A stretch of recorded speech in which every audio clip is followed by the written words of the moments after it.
Hey everybody, welcome to the Good Evening Kitties podcast, a Tales from the Crypt review. My name is Melissa, your ghostess with the mostest, and today's episode is Season 4, Episode 4, Seance.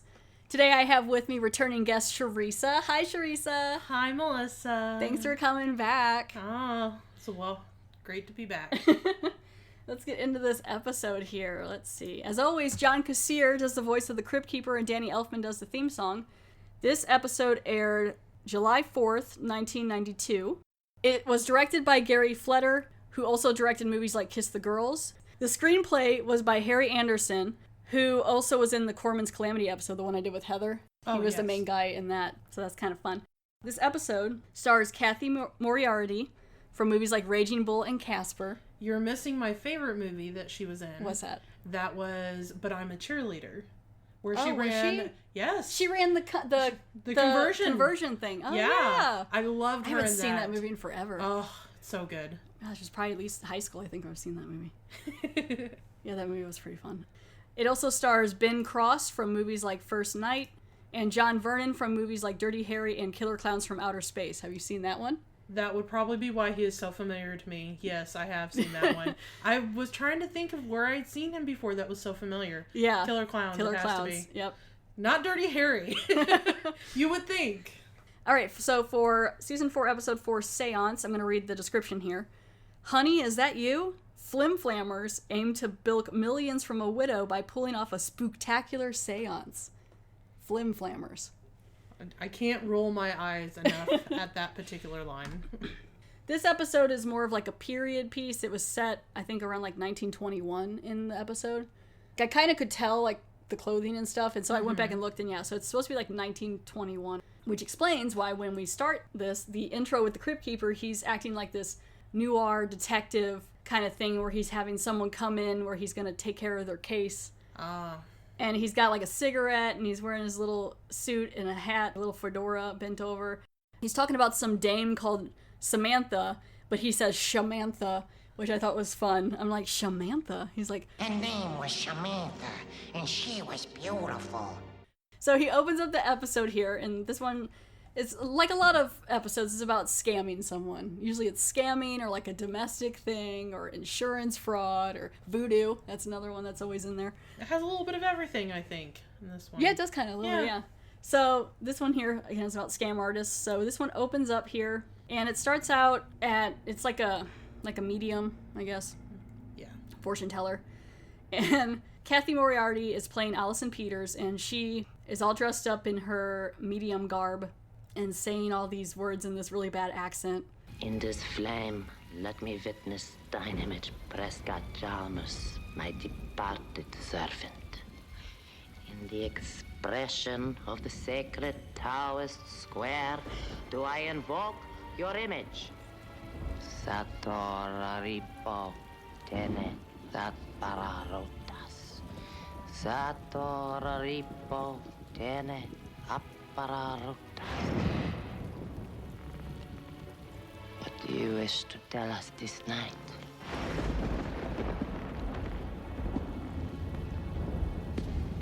Do you wish to tell us something, O spirit?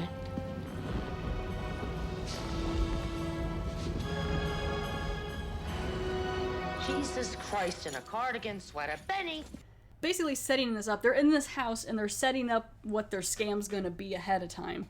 And so she's got like her crystal ball on the table, and they made the candle. I don't know how they did it, but made it shoot some flame, which I thought was kind of fun. Yeah, that seems a little excessive considering I wondered how they got this house in the first place. And then it explained later on in the movie. Yeah, it starts out at this house. In the episode. Yeah, it starts out at this episode that you're just like, oh, they're in this house and all this stuff's happening, but then it kind of goes back a week later. Or earlier, my bad. It goes back a week earlier. And, so she's trying to prep everything, and they're kind of giving it a run-through, which kind of surprised. These people don't seem super smart. The fact that they're going through and practicing, I give them props for... trying. For trying, yes. But this is supposed to be the big one. Yes, this is the big insurance scam. And so she's practicing what she's going to say, and what's supposed to happen is this guy, her other partner, Benny, is in this cloak, and you can't see his face, and he's supposed to come in and pretend to be the spirit. And I love when she's like, Jesus Christ, in a cardigan sweater. She says it twice, and I love it. That is probably my favorite line she says in the whole thing. Yeah, because she just comes out of nowhere and she's back to her regular voice, which, if you don't know Kathy Moriarty, she's got a very sultry, scratchy voice. Kind of like... It's a distinct voice. What's her name? Why can't I think of her name? Are you talking about in The Nanny? Nope. No, she's much more annoying. It's a good voice. It's a good voice. If you've ever seen Casper, you know who she is. Kathleen Turner is who I'm thinking of. She kind of reminds me of Kathleen Turner. Benny's messing up how to do this, and so she's mad. She's going off on him, and she's like, this is going to be our big time. We have to do this so then we're done. They're lovers, I guess. I mean, she kisses him later. I think that they used to be. Yeah, I think she's kind of done with him. They're wanting to just do this last scam and then get out, split up. She's too cold-hearted for him, or, as he says, has no heart. So... Yes, there's a little foreshadowing. Yeah. So she goes to put him into this cabinet with this mirror on it to lock him in because they're getting ready to do this seance where they're going to convince, we'll get to it later about what they're going to do. But she puts him in there. And she's like, okay, you're cool, you're set. And then he's like, cool. But then there's also some sounds from inside of there. And it's moving. And then you hear like some kind of like breathy voice in the background. And she just kind of ignores it. She thinks it's Benny just doing whatever. So later we find out what that will be. But you can kind of tell, you're like, that's not Benny. Like, no, that is definitely not Benny's voice. Something happened. So she's getting all prepped for this customer to come in. She's pretending to be Madame Leona. And so it starts to drift back a week earlier to say about how they got to this position. They're at this lawyer's office. Benny is pretending to be the lawyer. He's going by the name Mr. Pulaski. And this man, Mr. Chalmers, is being brought in. And so the scam, which is interesting, kind of. First of all, I love her outfit in this. She looks fantastic throughout the entire episode. She does. She's got this nice, like, hunter green business suit on with this huge hat. And right away, the guy is hitting on her. And she's down. But what the problem is for me, he's supposed to be her cousin. So the scheme is she calls him in. They're supposed to be cousins. Something happened where their uncle that passed away made illegal investments from a bank robbery from 20 years earlier. He put the money, it was like $200,000 in cash, into this investment. Which, given the time period, is still a huge chunk of change. Yeah, it's a good amount of money. Now, along with his public will, I found a second document. Details of another investment account. It was opened under an assumed name to be passed on to any or all of Albert Peters' heirs. This is the account's net worth as of last month. A little under $3 million. My God. Indeed. However, there's a problem.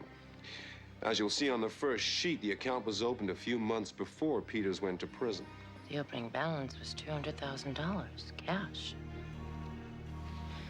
Oh. The Wilmington Bank money. I'm sure that's how the DA will see it. But as far as I can tell, as long as we can keep the authorities out of this, the two of you could probably claim the money without any trouble. And so now that he died, this money is still in there, and it has invested and grown to be about, what, $3 million, I think? $3 million is what he said. Yeah, $3 million. And so they're like, well, it's legal, but we don't tell anybody. We could maybe at least split this up and get a decent amount of money. And Mr. Pulaski wants to get a 10% cut, which is nothing to sneeze at. I mean, $300,000. No, I'd be like, sweet. not. So he's basically, it's kind of a little more of them trying to cheat the system because it's this bank robbery that no one was able to solve. They didn't know where the money went. And right away, Mr. Chalmers is kind of, he doesn't really buy it a little bit, but I don't know if that's really part of the plan or what. Like, he kind of seems like he's like, well, this all seems a little too good to be true. I mean, she goes along with it, though. Yeah. Her doubt also kind of helps him start to believe the whole thing, though. Yeah, so I think it might be part of the point, because I think they're kind of like, she's wanting to glom on with Mr. Chalmers so that it's kind of like them two against Mr. Pulaski, even though she already knows who Benny is. I love that too. This part where Mr. Chalmers is like, well, because the uncle's his dad. Oh, right. And so he's like, at least I'm pretty sure, and he's like, yeah, my mom told me he died from a train accident or something, by a train. And she's just like, I love trains. Do you want a cigarette? I'm like, this guy just said his dad got ran over by a train, and you're like, trains are hot. And he's just trying to... And he's already intrigued. I mean, he already commented about how he had such a beautiful cousin and things like that. She said, you never told me how handsome my cousin was, but here's a tip. He's not. He's an old man. Not even that he's not an old man. He's not an attractive old man. He's okay. Well, he's no Richard Gere, okay? Okay, no, but he does look like he takes care of himself for the most part. I don't Somewhat. know. And so they agreed to meet up later. I guess because they hit it off so well at the thing. Well, they wanted to talk about what they were going to do with the money, and I think they're also wanting to scam the lawyer a little bit. Yeah. It seemed like. So they were thinking maybe taking his cut and just not worrying about the rest of the money or something. So that no. Well, the two scammers are just wanting his cut, and that's what they were going to run with. But the scam, well, what she was trying to get Mr. Chalmers to do was to buy out the lawyer, but leave the money in there so they continue to grow. Oh, yeah, that's right. Okay, yeah. So that's what they were meeting to discuss. Yeah, but I think they're really just going to take off to the cut and not worry about the rest of the other Exactly. money, that's why they're trying to scam him, so that he'll fork over the money to pay off the lawyer. Yeah, and but that's the money they want to run with. Yeah, then they can split and each have $150,000 a piece. Yeah, which again, 1920s, nothing to sneeze at. Pretty nice. And so they go to this hotel and they set it up to where they're going to blackmail Mr. Chalmers. She's going to seduce him, and then Benny's in the closet and he's going to take a bunch of pictures and they're going to show it to his wife. If he tries to get them for taking his money. Yes. It's just as a backup. Yeah, it's just a backup. As a backup to blackmail him. So Benny gets in the closet. He's hanging out in the hotel room, and she's like, cool, let's do this. And he shows up, and he gives her a rose, and he uses that stupid line, a rose for a rose. And I'm like, okay, sure. And she's like, oh my God, hi. And then he walks over, and he takes off his wedding ring. And I was like, trash. It's always trash. He removes the wedding ring. Not only that, but it's his cousin. Yeah, it's his cousin. Well, I guess technically he's never grown up with her, so it's maybe to him it's just another woman. It's another woman. And it's not like he's of an age that they're going to have children together. No, they're both like pushing 60 probably, maybe 50s. So later they're listening to this song and it's, kind of romantic, and they're listening. They've had some drinks and they're talking about what they're going to do with the money and things like that. And then she comes over and kisses him, and he's just like, kissing cousins, aren't we? I shudder at the thought of how many family gatherings we've missed. And I'm sitting there like, that's your cousin! Like, you said it yourself just now, kissing cousins. That's the reason they say that. And she's like, I'm down, and he's like, all right. So then part of me is like, okay, so they slept together, right? I'm assuming. I think it's implied. So Benny just watched the whole time, yeah? Yeah. Because he was in the closet just watching them. And technically, I think, like I said, Benny and Allison are kind of a thing, at least they were. So it had to still be kind of weird, but what if it took a while? Like, he's just hanging out in there, trying not to make a noise, trying not to sneeze, like... Yeah, and then she makes the comment later, if we don't have to use these, you can just keep them for later. I'm like, yeah, it's a little... So now I guess it's like the next day or a little bit of time later, he's going to go for it and buy out Pulaski, and he's got this suitcase full of all this money. Yeah, because I think she convinced him that she didn't have any money to put up for it. So he was just going to put up all the money to buy out the lawyer. Yeah. And a suitcase full of it. Suitcase full of money, barely fitting all in there.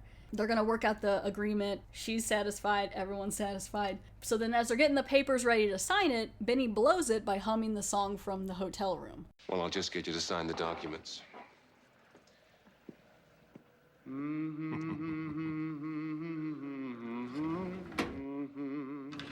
Adored one, I'll keep the future clear for you.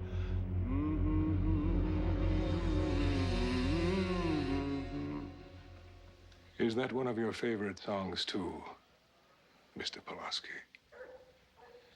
I've been had a couple of two-bit hustlers. Or am I giving you credit for one bit too many? Mr. Chalmers, Save it for the bunco squad. Never mind. Benny, show him the pictures. What? Hey, Buster, feast your eyes on those. And immediately Mr. Chalmers is like, oh, you like that song too? And then he was like, I've been had. Like, he immediately puts it together. I don't even understand why he immediately put it together. My first jump would have been, oh, well, she probably slept with the lawyer too. But no, he immediately just assumes it's a scam. He's like, yep, jumps straight to it. Been scammed. Though I think he may have already been a little onto them, just a little. Probably so. I mean, he does seem rather intelligent. Yeah, so Mr. Chalmers is like, nope. And so this is when they're like, well, we got these pictures. So it's probably more than a day later if it's 1921. Yeah, it probably took a while. Yeah, it's probably been a couple days at least. To process the pictures. And so they bring the pictures out and they're like, well, look at these. And he's like, what are these? And he like looks at them and he's like, oh, these are horrible. Oh, terrifying. You know, he's just like, whatever. It doesn't faze him that much. He's like, that's doesn't nice. faze him at all, No. which is really questionable considering. He's like, this has happened before. And and she's like, I hope you have a very understanding wife. And he's like, my wife would never see these. And I'm like, oh, okay. But then in a little bit here, you find out his wife is blind. So you're like, oh, okay. Literally, we'll never see them. She will never see these. Unless somebody explains what's in those pictures. Unless it's a picture of Braille of him doing it. And then she has to touch it and be like, oh, God! And so he takes off, and they're like, crap. And Allison's so mad at Benny. She's like, God, I can't ever take you anywhere. Which might be the reason why they're breaking up their partnership. Yeah, she's like, you're dumb as crap. And so she's walking after him, and I guess, because I don't think they really have an office. Maybe they're just like renting this office. I don't know. Yeah, I can't as imagine how they would have been able to afford anything more than maybe just renting like a small space. Well, this building looks like it's not. There's like a ladder up there, and then like everything looks like maybe it's being repaired. So maybe it's just like a dilapidated building. As we know, it's got the electricity, elevator though. doesn't work. Yeah, so there's like people walking around talking. Yeah, they're doing construction in this building right now. So he goes to get on the elevator, and she's like, she pulls a gun in the middle of the, like, there's at least 4 other people in this hallway. She pulls a gun out, which I don't think she was gonna do it. I don't know. What would that do? I think she just wanted that suitcase and nothing else. Yeah, she was like, just leave that suitcase, and it's fine. It's just leave the suitcase. What's $300,000? It's fine. And he's like, what are you doing? And she's like, don't think about taking off. And she's pointing this revolver at him. Teeny tiny little thing. It's like 38 special, I think. And so he goes to leave into the elevator, and since I guess they're working on it and no one put a sign up, the elevator isn't working right, and it didn't come all the way up, and he just, not looking, goes and runs and falls down the elevator shaft. So he falls down the elevator shaft, and right before he does, that's when Benny had grabbed her to make sure she didn't shoot him. So they're like over on the side like, what? And then he goes falling down the elevator shaft. And what I thought was funny is, again, no one else cares. No one's like, oh, that man fell down an elevator shaft. Oh, she had a gun. Everyone's just like, we're over here talking. They may have been like around the corner, so they may have heard raised voices, but not actually seen it. He screamed all the way down that elevator shaft. Well, they would have heard that, yes, but she didn't have the gun out by then. He took the money with him, right? I believe so, yes. Yeah, the money went with him. So they're Otherwise, they would have just taken it and left. So now Benny and Allison are fighting, and he's like, I can't believe that, you know, the money's down there. And he's like, what do you mean? This man is dead. What are we going to do? Like, he's like real worried. And she's like, I don't care. You know, she's like, I just want that money. And so they're wrestling, and she's pointing the gun at him, and he's like, why are you pointing the gun at me? And then that's when you see, this part had me going, because I was like, oh, snap. It's like those old-timey elevators where there's an arrow, and it starts moving as the floors change. And so you just see it coming back down, and I'm like, oh, no, as it's going down, because that elevator is going to go all the way to the bottom and crush him. And before that, you could hear him speaking to them. Yeah, he was not dead. He was just hurt. He was like, y'all get me out of here. And the elevator's just coming down. And it goes all the way down, and it smashes into Mr. Chalmers. And with it being broken, I don't know that they could have stopped it, like by pressing the button. True. Oh yeah, now he doesn't press the button until he like gets down there. Yeah. So he presses it, and then it comes back up. So I guess it did work. He could have maybe stopped it. So it comes back up. It stops like right above their floor. It had smashed into Mr. Chalmers, and his guts are all over the bottom of the elevator. It kind of looks like a balloon animal. Yeah, it looks like a balloon animal. That's what it made me think of. I was like, is that? No, that's intestine. I think it's sausage. It could be. Yeah, I think it's just links of sausage, but I love how like that's the only part that came up. Blood and then his guts. So they're like, oh my god. So, Mr. Chalmers is dead. And they end up at this... Where are they? Police station. Police station? Okay. So they're at this police station. That's when I don't know why I didn't notice it before, but this is definitely when I noticed it was a period piece. I kind of didn't get that either. Like, the people in the hallway, you kind of got a little bit of it, and her outfits, definitely. Yeah. But she could have just been being Yeah, she fancy. could just be gaudy, yeah. Yeah. Oh, did you see there's a ladybug on here, see? On the mic. Oh, is there? Oh! We have a I saw one outside, but... We have a ladybug friend. And, so they're at the police office giving their statements about the death. So that's when his wife, Mrs. Chalmers comes in, and she's in mourning. She's got the black veil on and everything, and that's when you find out she's blind. And then they have retrieved the luggage that has the money in it. So she has the money. And so Mrs. Chalmers really is into all the ghost stuff and seances. Her spiritualist. She's very spiritual, and she has a spiritualist, Madame Leona, and she's going to have a seance to talk with her dead husband. To see what she should do. Yeah, to finish his business. Yeah, with this money and stuff. And so Allison's like, okay, well, if I impersonate, I mean, she doesn't tell her, but she tells Benny, if I impersonate Madame Leona, you could pretend to be Mr. Chalmers in the cloak and then tell her that she should give the money to us. Yeah, because it's not like she could see him in the cloak. And so then it cuts to back where they're at the house getting stuff ready. So poor Madame Leona is there, and they have her tied up, and they're getting ready to put her into, I guess, did they put her in a closet, I guess? She just knocked her out, and that was it. Yeah. Well, right now she's awake. But she's tied up, and she's trying to get the accent down. Yeah, it's so mean. Yeah. She's like practicing her accent. Madame Leona's like, you're a horrible person, you know, and she's like, you have no idea what you're dealing with. And she's like, oh yeah, like you're the spiritual advisor, like what you're doing isn't a scam, you know, kind of stuff. Madame Leona is definitely warning them, like, there's powers here that you shouldn't be dealing with, which you really should listen to people like that. And again, she says she has no heart, and then Allison's like, okay, I'm done, and then just smacks her upside the back of the head and knocks her out, which is, she had to hit her pretty hard. Poor Madame Leona is knocked out and put away somewhere safe. Next thing you know, there's some chanting, they're doing the seance. Which I have to say, they really looked out that her valet was new and didn't know what Madame Leona actually looked like. That's true. So she just said, oh, I have a bit of a cold, to explain why the voice was different. Yeah. And I feel even as a blind woman, you would maybe be able to kind of feel that it's not her. But yeah, her valet doesn't know. They have it all set up how you normally would, you know, crystal ball, candles and stuff. Immediately she's like, you know, I sense a presence in the room and everything. It all goes by fairly quick. That's what this episode was kind of weird in the fact that it's all this build up and then the ending is just like and just done, and then it's over and you're like, oh, okay. It came to an ending very quickly. Yeah. And so she's just saying all this stuff and invoking spirits. And then that's when the cloaked guy comes in. And, you know, so Allison's like, oh, it's Benny, you know, whatever. He gets up to the table and he's talking and stuff. And he's saying he would like to, what did he say? Like, he'd like to deliver the money personally? Yes. Yeah, he wants to deliver the money personally to her. And that's when she's like, Benny? You know, this isn't part of the plan. And so he sets onto the table the suitcase with the money and it's all bloody. And he turns it around. And in front of them, he opens it up, and it's still got some of the money in it, and it's got Benny's head. A very, very bloody Benny head. Yeah, it's pretty, I mean, it's a good scene. I'm not sure how he got it in there. The way it's set up, like, I think you would see the head sticking out of how he closed it, but it's a pretty decent scene. It's a good scene. Not as good as the scene coming up.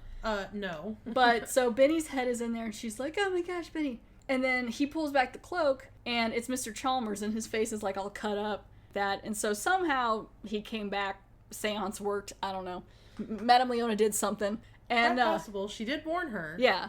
And so he came back in and she again does that line of the Jesus Christ in a cardigan sweater. Yeah. And I love this part because she's blind, Mrs. Chalmers, and she's like asking her valet, like, what's going on? Who is it? And then her valet's like, it's Mr. Chalmers.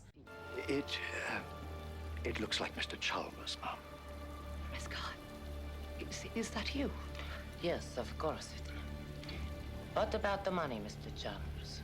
What do you want Dorothy to do with it?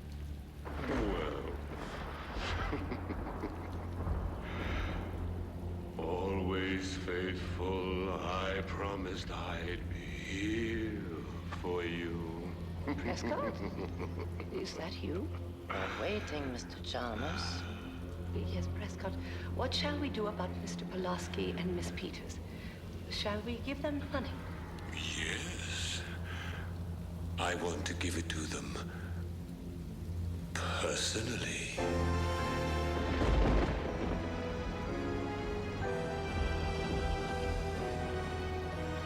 Penny?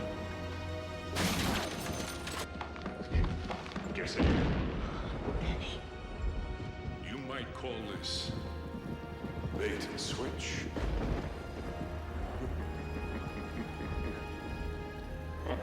Gibson, what's happening? Mr. Chalmers, he's looking a bit peaked, Mom. Your friend Benny was right. Oh, Jesus Christ, in a cardigan sweater.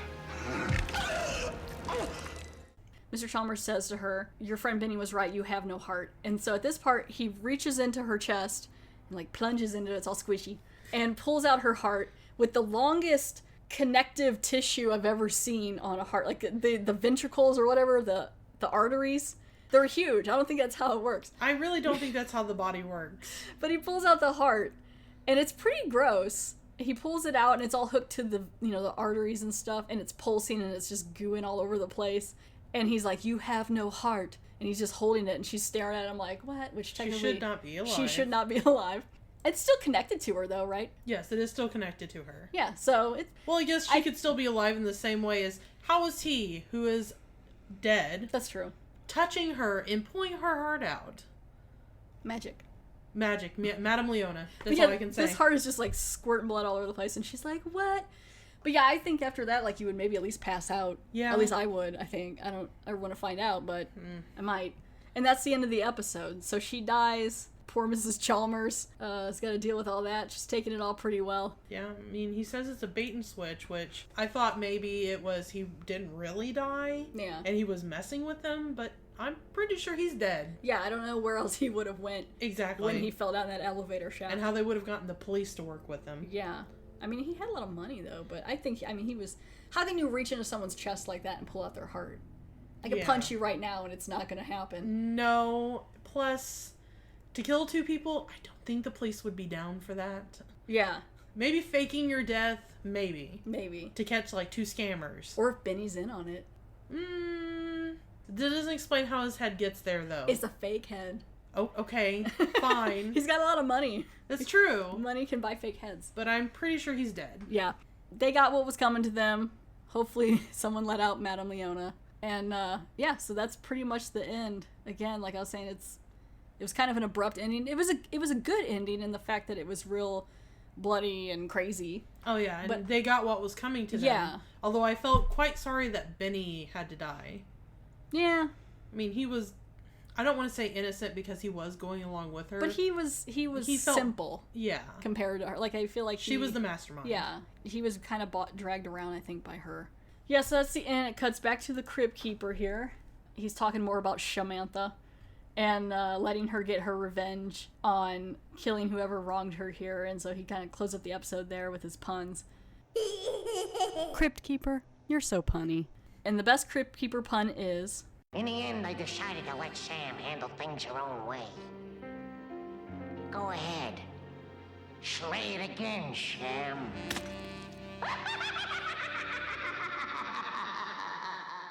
So yeah, he wraps that up, and that's the end of Season 4, Episode 4, Seance. There's no trivia from IMDb on this one. The next episode is Season 4, Episode 5, Beauty Rest. Cheresa, thank you so much for coming back on again today. Glad to be here. Thanks for talking about all this money-grubbing, elevator gore fun stuff. You know I'm always down for gore. Plus, it's Kathy Moriarty. Yeah. I love her. She's fun. Thank you guys for listening to the Good Evening Kitties podcast. If you want to reach me, you can email me at goodeveningpod@gmail.com. There's a Facebook page you can follow. There's also a Twitter handle you can follow. That's at GEK Podcast, at GEK Podcast. You can find me on Spotify, Podbean, Podbay, iTunes, anywhere. I don't know. I'm all over the place. Anyway, thanks so much for listening. Bye.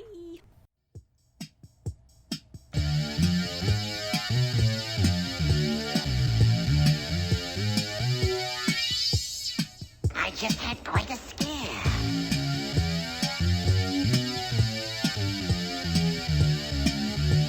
I actually thought my heart was beating again. Do you or someone you know struggle through life with anxiety-related mental disorders? Ever get that feeling that you are one of the few? I'm here to tell you that you are not alone. Take a journey with me as I talk about key points in my past and how they may have led to me being diagnosed with anxiety and panic disorder. After which, we will talk about different ways to tone down the anxiety and maybe even beat it together on AnxZenity. The easiest way to remember the name is by thinking about how one searches for a state of zen in the midst of the anxieties of life. My name is Gerald, and I'm the host of AnxZenity.